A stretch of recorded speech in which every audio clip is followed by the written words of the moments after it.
Hey everyone, it's Cathy Zielske. Welcome back to my channel and my studio. Today I have another installment of something old, something new, something borrowed, and something blank.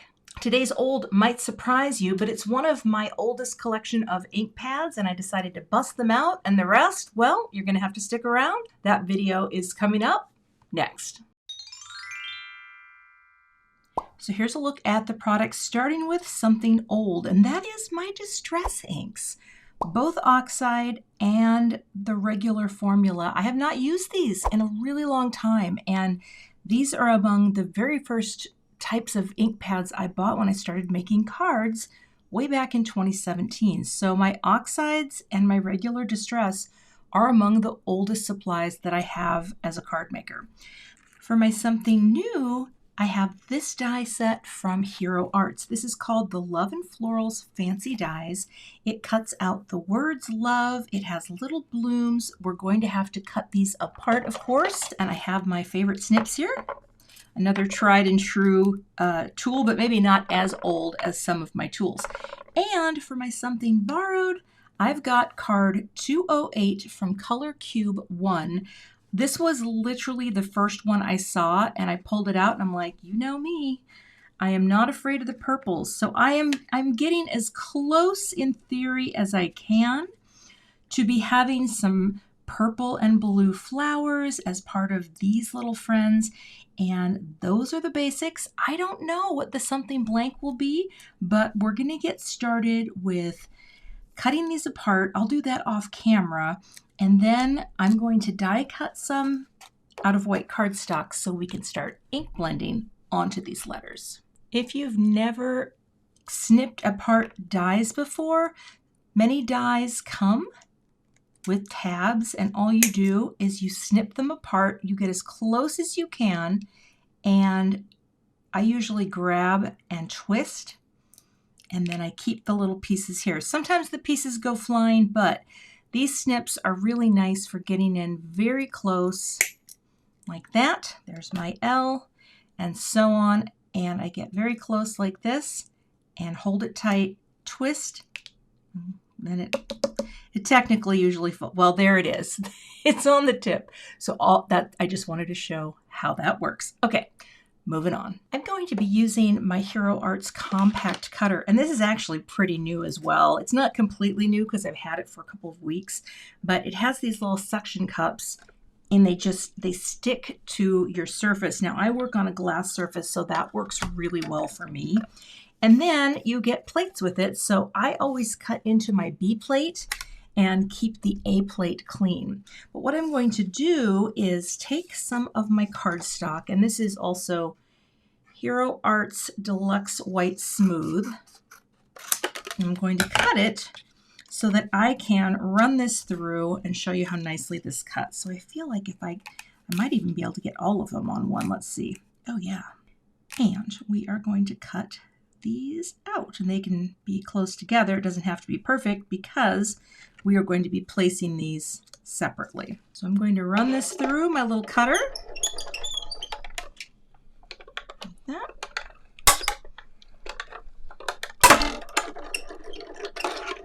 And take a look. Got my little magnet that I like to pick up my dies with because it grabs them so fast off your mats. Love this thing. And now I have my little cuts all ready to go. So I have my L, I have my O, there you go, V and E. All right, so those are the first cuts. And I guess while I'm here, I might as well cut out the rest of my things. So let me put on some music, speed this up a little, and we'll cut out a bunch of flowers. One thing that I like to note is I will flip my plate every time. So now that it's curving up, I will place it this way, and I usually do the same with the top as well.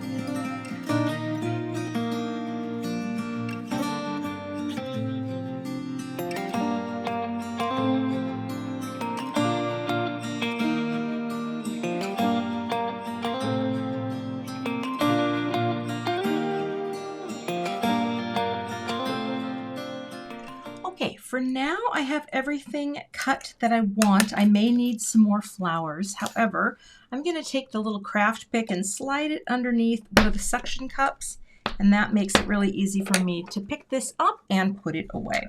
So I will set this aside until I may or may not need it again. Next, I'm going to bring in my grip mat here because I want something to hold my letters in place while I'm blending on them. All right, so we're going to see how this goes. I am not the world's greatest on-die cut blender, but we're going to give it a try. And here's what I don't know. I don't know if I want to use a big brush or a small brush, but I do want you to see there is a difference in the colors between the oxide and the regular formula. So I just have a blank brush here, blank. This is an Altenew brush, kind of a smaller little friend here, and I'll just load it up with the seedless preserves. I just want to see what it looks like. Oh, that is really pretty, and that is close to the color that I'm trying to get because I didn't quite nail that color. And of course the oxide, I feel like the oxide is going to look really similar. Well, let's see. It's been a while. All right, let's just bring some of that on too. Okay, the oxide feels lighter and brighter somehow. So if I look at these, I actually think the darker tone is probably going to be better. Boy, I don't know. It's close. It's close. So how about, it's just been so long since I've used an oxide, but you know what? I'm going to do it. Do it. Let's do it. It's been so long. There we go. Seedless preserves. Again, I'm going to move these because I don't want to get some on one, and because I would like this to be darker at the bottom and thicker at the top. So let's see how that goes. Pressing it down. I've already got enough on this brush. I'm going to start off just a little bit like this and just kind of come up on it and see what happens. Because I feel like this color with the oxide is going to be so pretty. And again, you can just build up as you go, right? It doesn't have to be super heavy. Oh, I like that. And then maybe a little like that. What do we think? Kind of pretty, right? Oh, now it's moving. Don't move, because it's not going to hold it perfectly. But you know what? I actually think that's exactly what I wanted. Okay, you, my friend, just, gosh, go here. Don't move. All right, let's get the next one. Again, I just need a sweep. I don't need much. So I'm going to blend out here for a little bit. And then we'll go like this. Okay, coming around. Try to do about the same thing on here. I'm just holding these kind of loosely in place so they don't slip. But I just want it to look about the same. Now that L looks darker already. I'll pick up a little more. I'm just tapping off so it's not too hot because, you know, you can always build up, but you can't make it lighter, right? That's pretty good. All right. I think that's nice.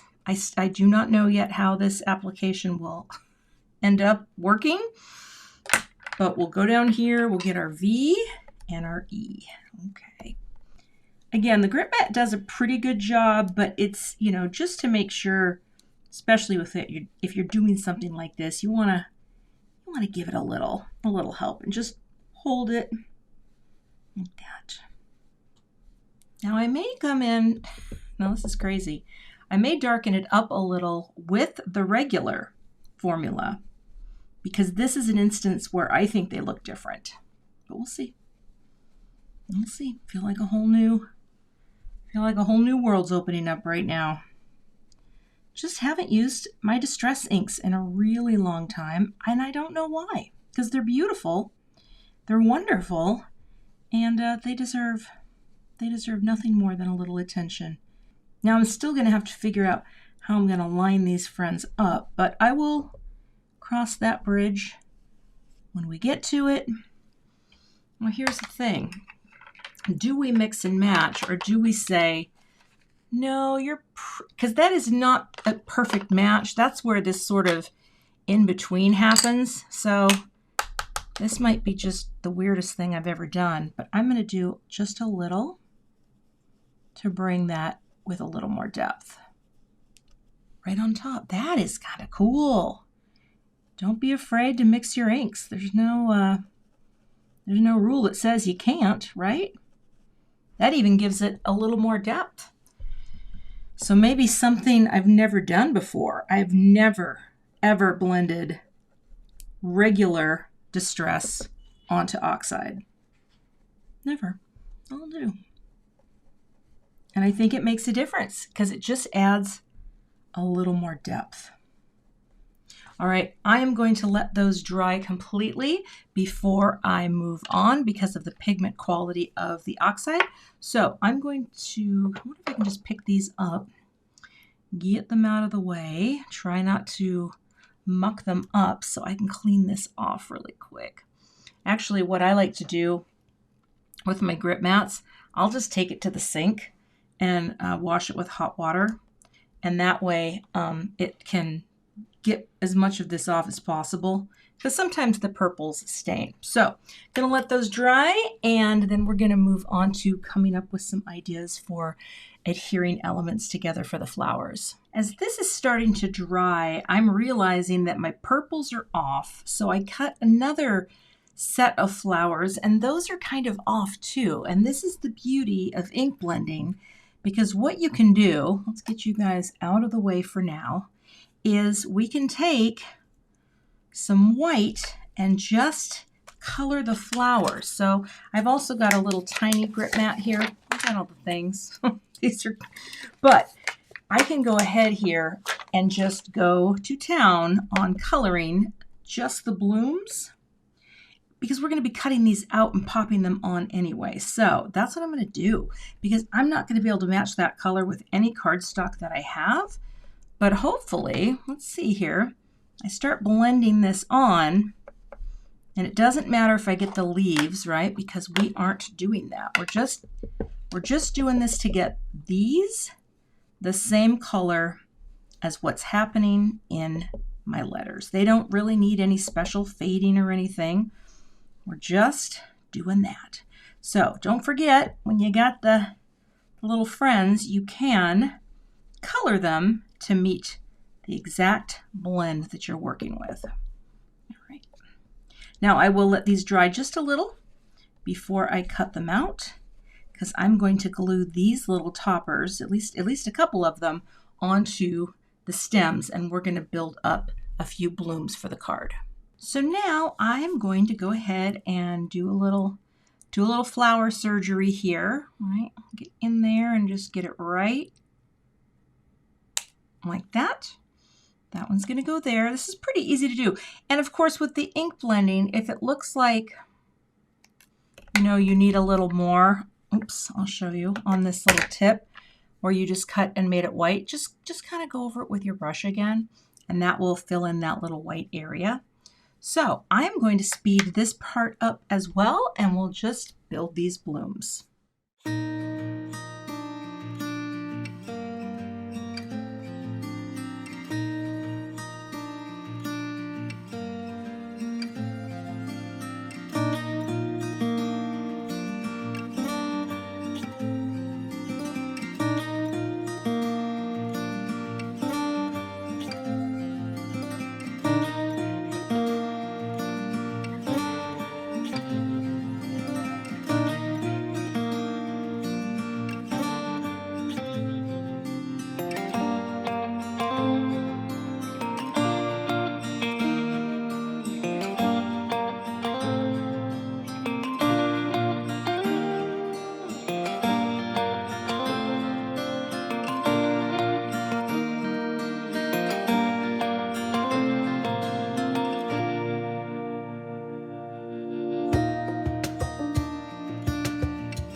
All right, I did a few things off camera, and one of them is I grabbed something that is also relatively new. This is the little banners basics that I designed for Simon Says Stamp. I glued an extra layer behind this these letters, and I'm going to have my card say, I think, I'm going to have it say, hello, love. I'm not 100% sure, but I thought this was cute.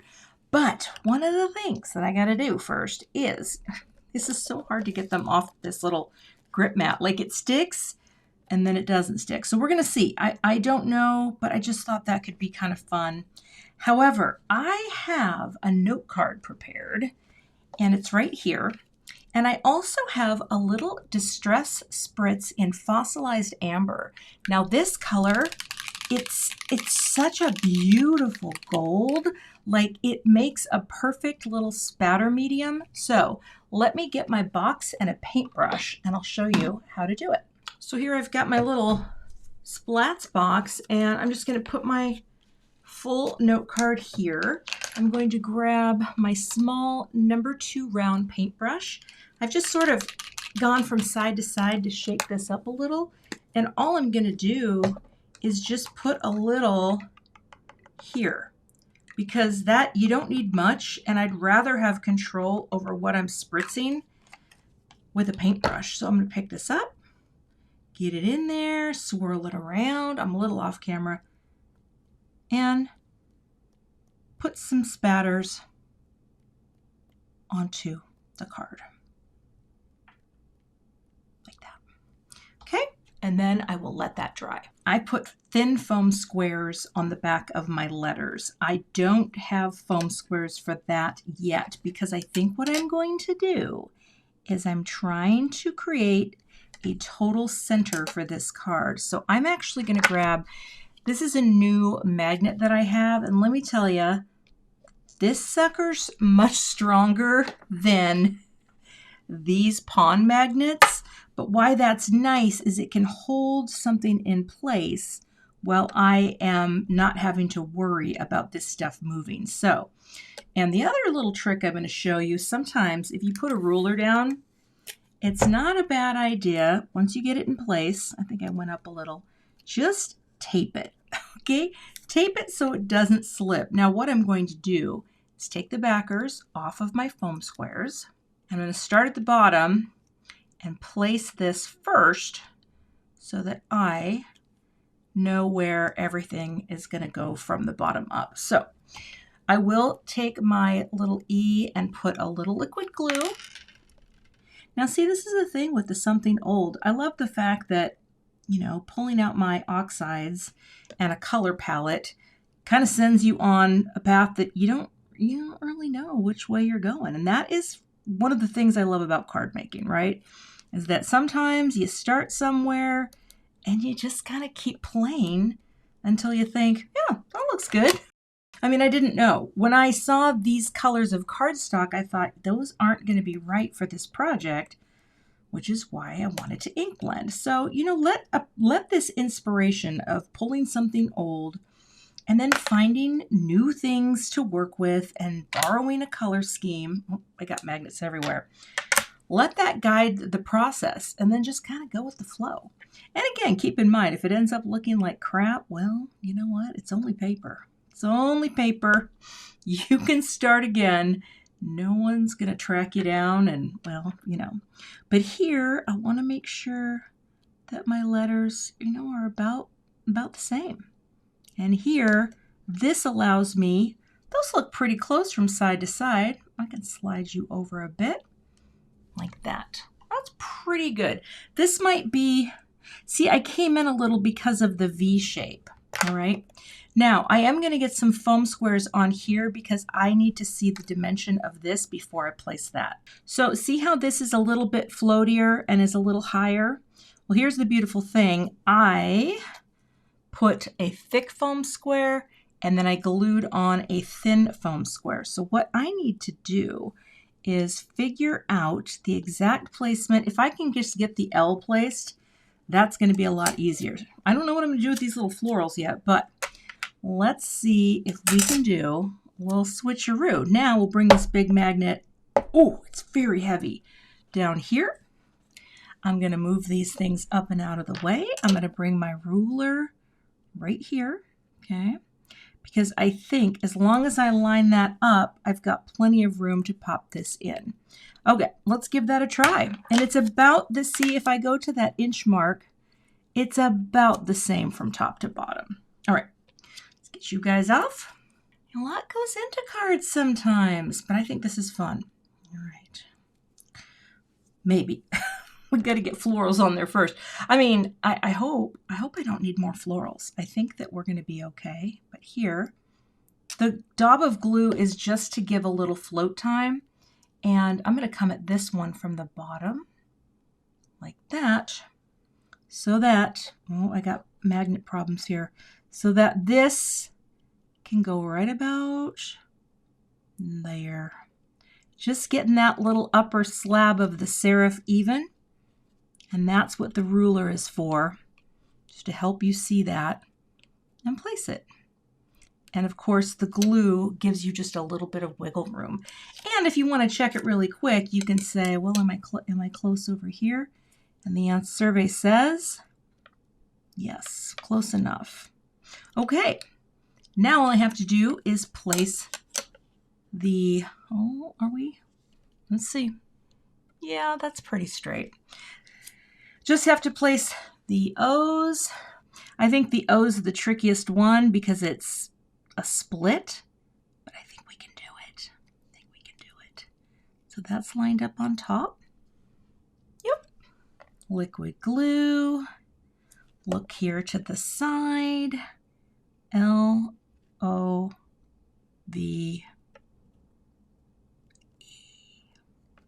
Get her? We get her there? Oh, nope, you're not close enough. That's where the liquid glue is so helpful. I don't want it to be that separated. Okay. Like that. Not bad. Not too bad. Get you down. And there we go. So that's pretty even.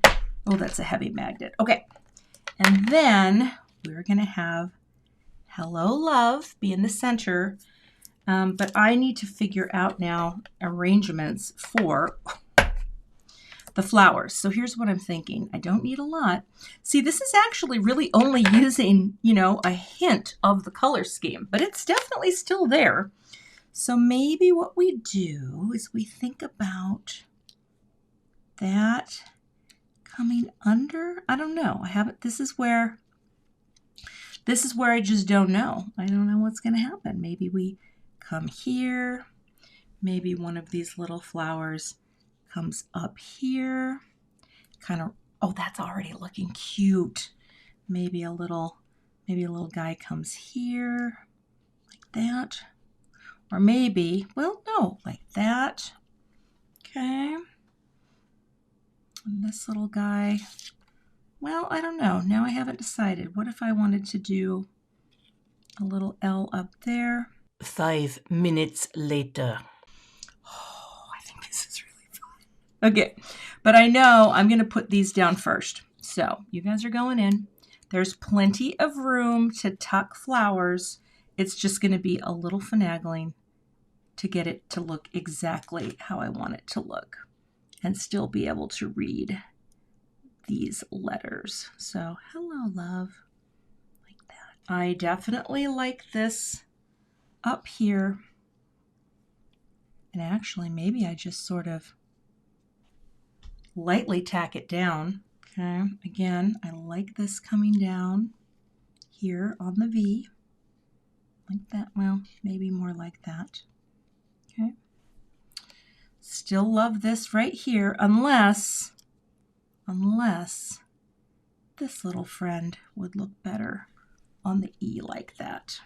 I'm popping you here, and I'm going to cut a little off this, but I do want you to be right in here on my O. And even though there could be a little, little movement with some of these, it's okay. The little bit of liquid glue will hold things in place pretty nicely. Oh, I put that on the wrong side. Well, that wasn't thinking. There we go, over here. just going to slide you right like that. See? And tuck that in. And the glue will hold that in place. Isn't that cute? Oh my goodness. Okay, I do like these guys here, so I think I will glue them down.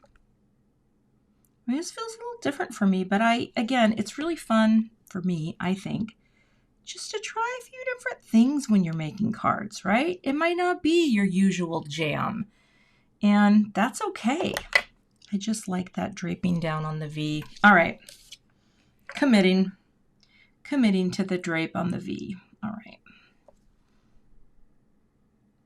I am going to put sequins on this too. Some form of sequin will be happening. Can I do this left-handed? The answer is probably no. And drop right there. Okay, hold that down. What if I layered them together? I'm just again trying to figure out how this little guy, and we'll cut this, can be here without ruining the flow. I mean, I could pop that up too. What if I popped? Nah, I feel like that's too much. I'm really trying to get extra. I want 3 of something. And you know what? I actually like that. I may have to do 1 more blue, or this little guy really could pop up. So let me get a foam square on him. He could be right up in the middle of that E. That's fun. Okay, I like it. Some of you might be saying, Cathy, you gotta stop. But you know, what is that? Can't stop, won't stop. I think this is gonna work. Okay. You are gonna slide right under there and pop you down like that.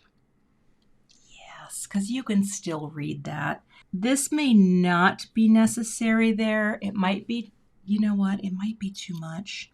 Let me do 1 more small blue just so I can see if there's any other place. So I made 1 more flower. I just cut the 1 apart, and I feel like, oh, see, I want to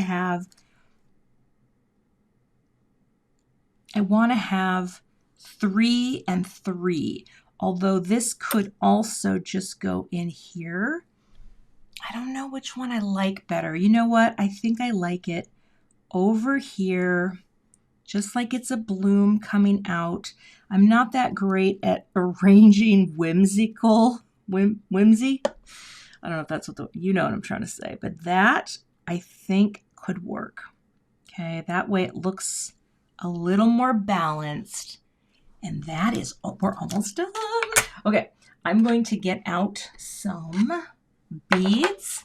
Let me get an arrangement that I think looks nice, and we'll see what shakes out. I normally go for the odd numbers, but I feel like filling in the openings where the letter forms allow it is what we're going to do. So here we go.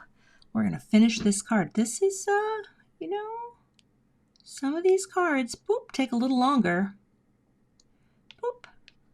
And this is definitely, boop, one of those cards. Bring you down just a little. But I kind of love it. It feels very different for me. Boop. I used my old products, my oxide. Boop. And boop. Get you kind of out like that. There we go. And that is my finished card project for this installment of Something Old,